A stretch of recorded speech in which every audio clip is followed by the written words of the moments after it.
Audio Jungle.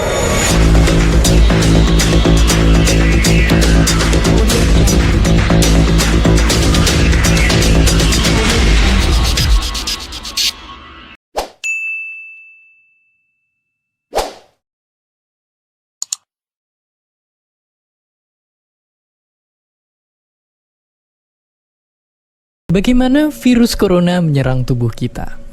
Mungkin itu jadi pertanyaan kita semua. Kita udah tahu gimana virus corona udah menginfeksi 1 juta orang di seluruh dunia sampai saat ini.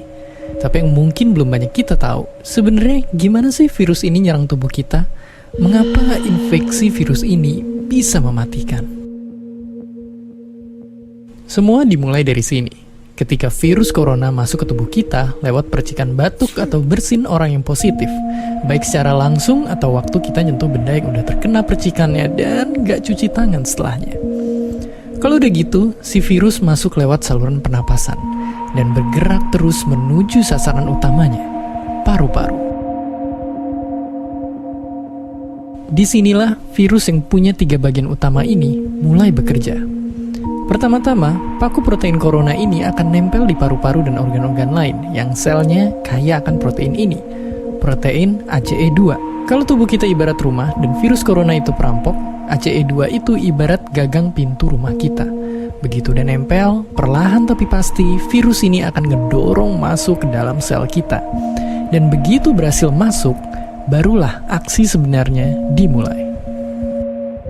Di fase ini, tubuh virus corona akan membuka dan sang hacker pun terbebas.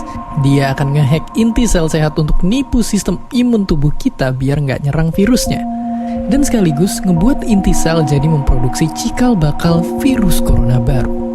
Sel yang udah terinfeksi dan dihack ini selanjutnya akan terprogram untuk bunuh diri dan melepaskan jutaan virus corona yang siap nginfeksi dan ngehack sel-sel sehat lainnya.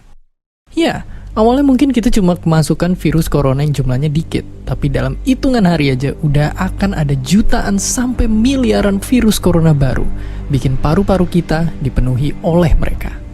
Tapi ternyata, mimpi buruknya ada setelah ini.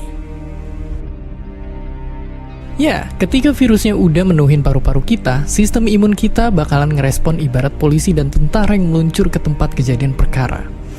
Tapi inilah yang bikin ngeri. Di sini, virus corona jadi penipu ulung yang bisa ngakalin sistem imun kita. Mereka bikin sistem imun nyerang membabi buta termasuk nyerang sel-sel sehat kita. Mereka jadi nggak tahu mana kawan, mana lawan, dan perlahan-lahan jadi senjata makan tuan. Buat sebagian besar kasus, kejadian ini emang nggak berlangsung lama. Karena kalau sistem imun kita kuat, mereka pun akan bisa menang dari segala taktik virus corona. Tapi terkadang tubuh kita sedang lemah, dan kalau udah gitu efeknya bisa parah. Kita bisa kena radang paru-paru akibat sel sehat di sini yang udah nggak bisa nahan bakteri pneumonia.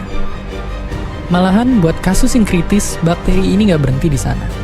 Mereka bisa masuk ke aliran darah dan akhirnya nyerang seluruh tubuh. Kalau udah begini, bernapas saja bakalan susah banget, dan hidup kita ada di tahapan yang sangat kritis.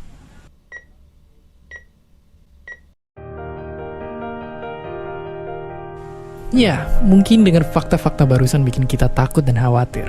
Tapi ingat, kita pun punya cara buat memperkuat daya tahan tubuh kita. Makan makanan bergizi. Ya, bukan lagi sekedar 4 sehat 5 sempurna, tapi ikutilah pedoman gizi seimbang yang bisa ningkatin imun tubuh kita. Virus corona bisa parah kalau kita emang sakit. Tapi kalau tubuh kita sehat, kita punya harapan untuk bertahan. Dan seperti biasa, terima kasih.